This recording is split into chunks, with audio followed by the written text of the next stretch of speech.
What's up guys, Luis from Lumedia here, and today we are actually going to wake up my printer from a 3-week slumber. That is my DTF printer, my Epson 3880. We went on vacation and we've done a bunch of other stuff these past few weeks, so I haven't really had the chance to mess with it, to really do any prints. I've put all my shops on sleep mode for vacation, and it's pretty much been dormant this whole time. I'm going to show you guys in today's vlog. I'm just going to walk you guys through how I maintenance the printer, how I wake it up from a really long slumber like this one. I've never let it sleep this long since I purchased it, so I'm a little scared that it's not going to run a print, or I'm going to have to maybe clean the dampeners or do a bunch of other headache-full maintenance. I'm hoping it's easy to go. I just gotta run a couple of print heads and a purge and it's ready to go. But yeah guys, in addition to that, I'm also gonna take y'all on a little tour of how I have my stuff set up. It's not fully done yet, but I do want you guys to see that this whole operation that I do is from home, and that you guys can do it as well.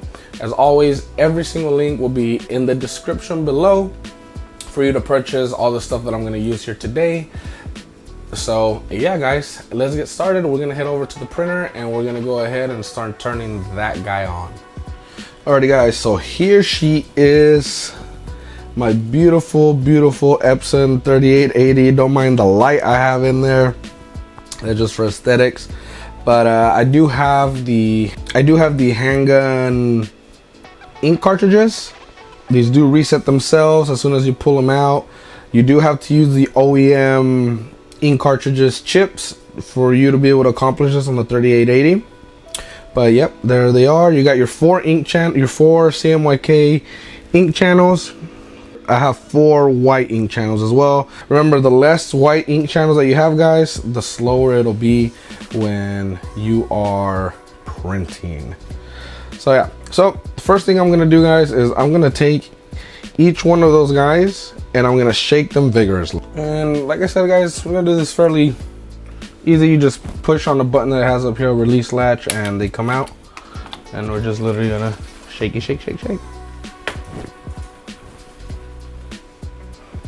And you're gonna do that for every single ink channel.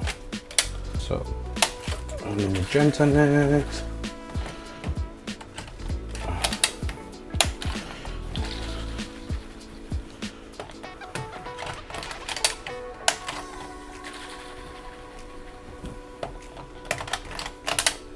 The white ones, you do want to be a little bit more vigorous, go longer, just because these are the ones that separate.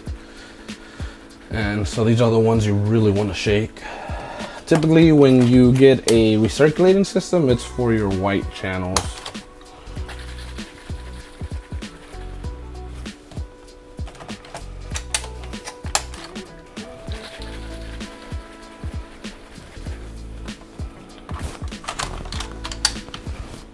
Last one.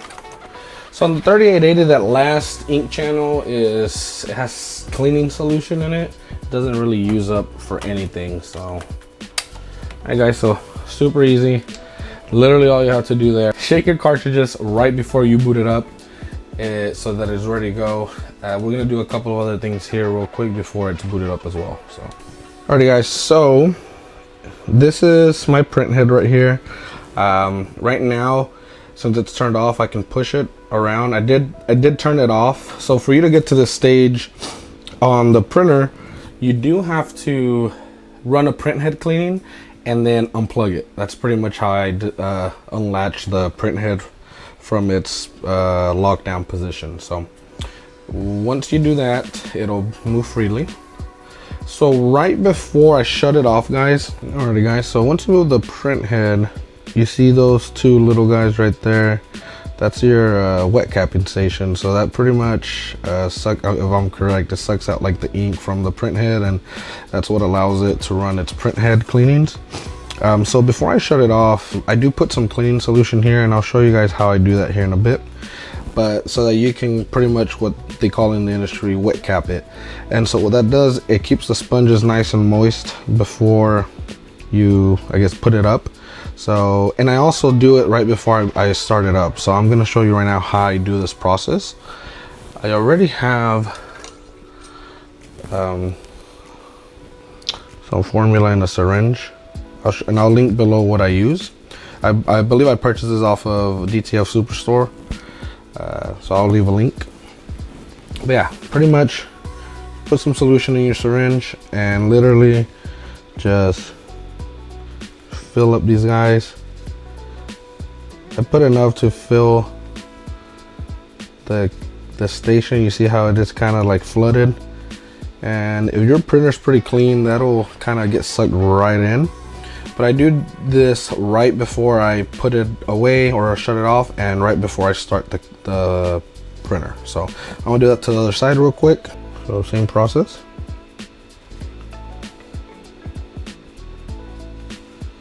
Just until it's flooded. And that's about it. So you guys want to be careful with this though. Do not put too much in here because it can go into your print head and you're gonna have mixing of colors. I've seen that happen a lot, so be very careful when you're putting this in here. Do not overfill it. That should be enough. And I'm gonna also show you what I do. The other thing I clean right before booting it up. So we're gonna go ahead and move over to that. But yeah, don't overfill this, guys. You can get into your print head. You don't want to flood your dampeners with clean solution, which is mixed with ink. So let's go to the next step. All right, guys, so the wiper blade is a little bit harder to find. It's literally a wiper blade. There's a little flimsy guy back here. It'll be about in the same spot for all printers. I did clean this guy right before I put mine to go to sleep for those couple of weeks like I mentioned. So it should be fairly clean, but pretty much you just run your foam swab or whatever you want to call it across it in the front and in the back. Just gently, and voila. Typically you'll get a really dirty one. Mine is not dirty because again it's fairly clean. You see a little bit smudging. So what I mentioned earlier is I'll take another one of these with some of the clean solution on it and then wipe again. We're gonna go ahead and do that right now. There, you don't want to put too much. So yeah, let's go ahead and run that on the wiper blade again. A little bit. And see, now that it's wet, it does get a little bit more off. A lot more. Not as clean as I thought, huh?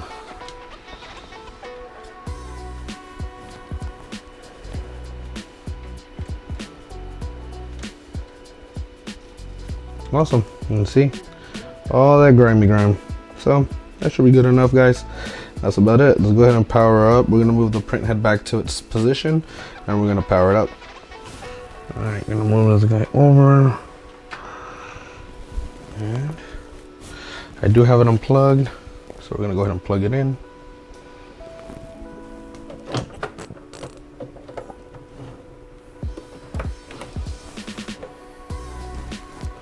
And she should be booting. Move my light real quick.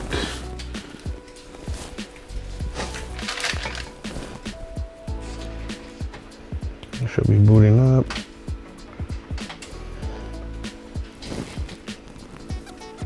So it says the ink cover is open. That's because my tape probably fell off on these guys. Since it's naked, you might get that error. So I just gotta mess with the little button a little bit. So should be good.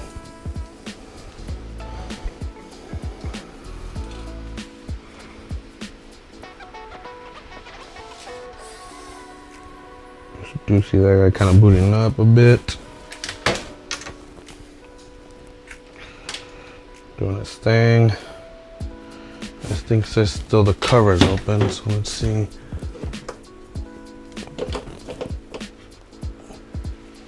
That's just a little error. All right. So the 3880 does have like a vacuum pump, so that's the noise you're probably hearing. Alright guys, now that this guy has kind of finished booting up, I'm gonna go ahead and grab my laptop. Alright guys, so this is my laptop.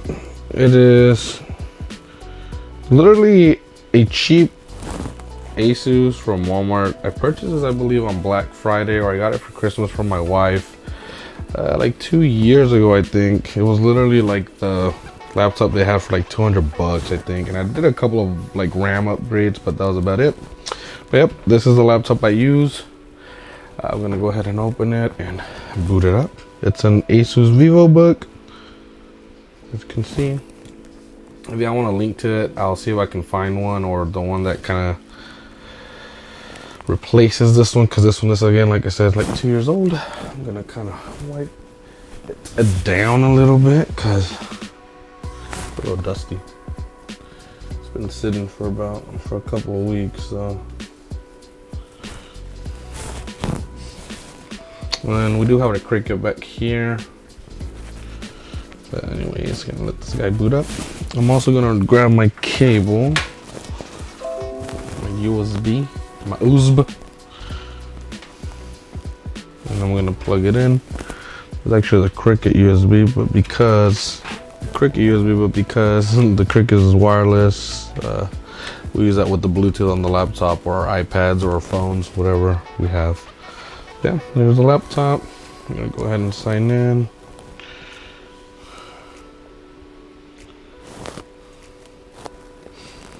This is the project I was working on last for the jerky company I work for.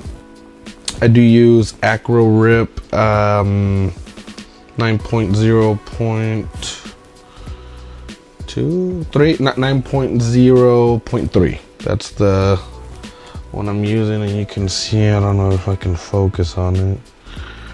I probably won't. I'll zoom in. 9.0.3. I got tricked into buying this software, guys, so be careful. Buy AcroRip 10 and above or CADLink. Do not purchase AcroRip 9.0.3. Most of the time it's a pirated software, and you're gonna be jumping through hoops to get it to work. It is a pain in the butt sometimes. You have to turn off your firewall and all kinds of other stuff.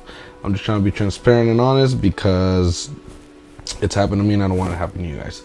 Yep, so laptop's fully loaded right now. Software's open already. Like I said, computer is on and ready to go. It already did its initial boot up, and I already shook those guys over there. So what I'm gonna do first, before I do anything on the computer, is on the printer itself. So I get it to focus. On my printer itself, guys, I'm gonna go to menu, and I'm gonna go down to maintenance. I'm gonna hit that, and then I'm gonna hit power cleaning. I'm gonna execute that.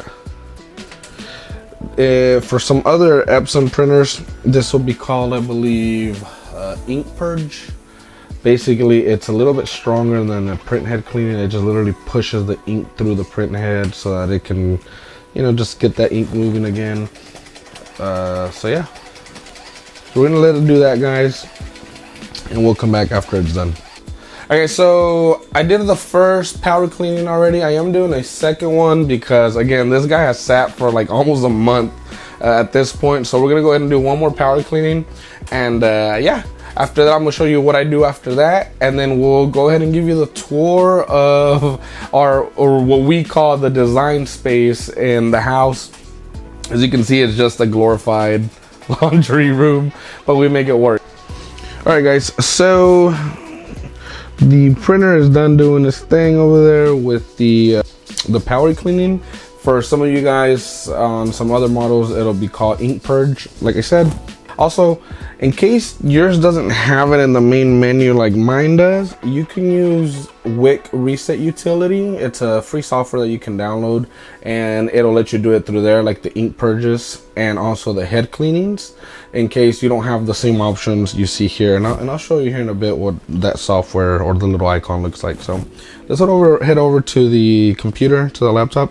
So the next thing I do typically when I boot up my DTF printer, the one power cleaning, and then I'll run around three head cleanings. That's typically what I do. So what I do in AcroRip here, I just right click, and then I just literally go to head cleaning, and it says it's F12, so you can literally just hit that. But I'm gonna do 3 head cleanings, and then after that I will run the test print. So yeah, I'm gonna go ahead and hit this real quick so they can kind of start doing it, and then you hear the printer booting up over there and start doing its head cleaning. But I want to show you what the icon looks like for the Wick Reset. So this is the icon right here. this red one right here. Let me see. This little guy right here. And I'll post a link in the description below. Very handy tool. It doesn't work for the 3880, but it does work really well for my R1800. And it has a bunch of other printers that it supports. I believe it's just for Epson printers. So yeah, it allows you to pretty much manage your printer. It'll tell you what's, like, if you get the 2 red blinking lights, you can reset your waste tank counter. You do have to buy credits for it, I believe, but it's honestly not that expensive, and this software right here was a lifesaver with my R1800. So yeah, it's called Wick Reset. Super powerful, super awesome. Alright guys, this is super difficult because I'm kind of handhelding this, and using a 50mm, I'm too lazy to go to the car and grab my other lenses. But so yeah, like I said, I'm gonna let this guy run 2 more print head cleans after that, and then I'm gonna run a test print. I'm not gonna put that on video because you guys already know what a test print is. I mean, you literally do it with sublimation, you do it with pretty much every other form of printing. But pretty much, if the test print comes out bad, then you just keep doing you'll do another ink purge or powder cleaning, and then you'll do a couple more head cleanings and keep repeating. If after that doesn't work, then you probably have a bigger issue at hand, and if that happens to me, I will have some further videos on how to repair or replace some parts that might be clogged, or how to clean out your print head in depth. But yeah guys, that's pretty much it on that forefront on how I'm booting up my printer after it's slept for a while, or literally that's the maintenance. When you shut it off, it's literally the same things I did at the beginning. You clean the wiper blade, you wet your capping station, you put the head back on, and then you let it run 1 more cycle. Like, you let it turn on once again after you wet the capping station, and then it'll like suck in some of the whatever, the juice, whatever you want to call it, and then you shut it off after that. So super simple guys. I know a lot of people are staying away from this method of printing because of the maintenance, and while yes it is tedious, and yes it sucks sometimes having to do it all the time, it's definitely worth it if you ask me, and it does become part of your routine. It's like you don't even remember that you're doing it most of the time. So yeah, anyways, let me give you a tour of my little setup I have here for those of you that haven't seen it. All right guys, so we're gonna start it off with my OG, this bad boy right here. Whew, it's been with me since the beginning, alongside with my vinyl cutter that's in the shed right now because we actually don't have room. But this is my heat press. Don't know the name brand. It's just literally Chinese off-brand from Amazon, and I have one, whatever the newest version is, linked in the description below. It's just a regular clamshell. Never had any issues with it aside from that handle up there falling off, but I was able to screw it back on and I love it. No issues as of yet. It's a 15 by 15. It's awesome. Like I mentioned guys, this is just a little laundry room, nothing fancy, so we're probably gonna get through it pretty quick. So this right here guys, like I said, it is my Epson 3880. I purchased this guy used from my boy Dre off of one of the forums. If you guys want to join that forum, I'll have a link in the Discord that I'm launching in the description below. And yeah guys, I bought this used, already converted from him. Stand-up guy. He sometimes has other printers for sale, and a bunch of other people in that group also convert them and sell a bunch of these 3880s. They're very popular in the community. So that's that. Mine did come with this really nice, let me see if I can focus, acrylic exit tray. You need this guys, because if you don't have this, what happens is your print sags a lot when it exits over there, and what happens is you get smears from the exit tray on the printer, and you'll get a bad print. So you have to have a leveled out exit tray like this, or you can make it out of, I've seen people make them out of cardboard. I've seen people, you know, just literally put a lid of something there, or they make it out of, I forget what the core board or whatever those boards from Dollar Tree are, and whatever those those plastic signs are made out of. So you can get very creative with that, but you do need one of those guys. Underneath that, I have my transfer sheets. I do use DTF Superstore transfer sheets. I have my large ones, and then I have some small ones for like kids shirts. Super simple. My inks are up there. My white ink is right there. I just refilled those guys, or put some more ink in there, so I need to cap that off. My cleaning solution is right here as well. Let me see if I can. It's literally called Wet Cap Solution from DTF Superstore. All links will be below. That's that. Here's my powder. I do use the DTF Superstore DTF powder, and it is the medium one. I love it, no issues. I need to get more running out. These guys that you saw earlier as well are super handy. Makes things easy to clean. I will have these linked below as well. These are actually cheaper on Amazon, so I'll link an Amazon affiliate link there. Again, guys, if you use my links, helps out the channel, doesn't cost you anything extra. You know the deal. So that's about it for the DTF side of stuff. I can get more in depth with the printer if you guys have any other questions with it, but we're gonna move over to the other side. So over here we have, again, the laptop I showed earlier. I keep everything on a flash drive. My shirt designs and stuff like that. This is a 16 gigabyte from Walmart. I recommend you guys to keep everything on a flash drive in case this guy goes kaplooey or you gotta replace something. My printer is hardwire, you can tell. It's an older printer, so it doesn't have wireless connectivity or network connectivity. If you get like a P800 or something newer like that, they do have that, so that's pretty neat. Not DTF, but behind this guy is our Cricut Explorer Air 2. I haven't really been doing a lot of vinyl or stuff like that, but this guy gets us out of little crunches whenever I do get a small order of like decals or stickers I need to do. So that's that. I'm gonna show you the most high-tech piece of technology that I have. I'm gonna close the laptop. So this is my powdering station. I've showed it in the past. It's literally just a tub, nothing fancy, just a tub, plastic tub, and that's where I put powder, and I powder my prints. Super cheap, effective way to do that. This guy just kind of chills over here. And for my curing, I have this, let me go over here, I have this beauty. It's a little dark, so again, bought this on, I think I bought this one from Walmart. It's a Hamilton Beach oven, but I do recommend you guys get the one I have in my links. It's the Auster XL with the double doors. Just a little bit bigger, fits a little bit bigger prints. I haven't had an issue with this guy because I usually cut my prints in half and stuff like that, so it works really well. Really cheap and inexpensive way to cure your prints. The only downside, guys, is be really careful with the fumes. Please do this in a ventilated room.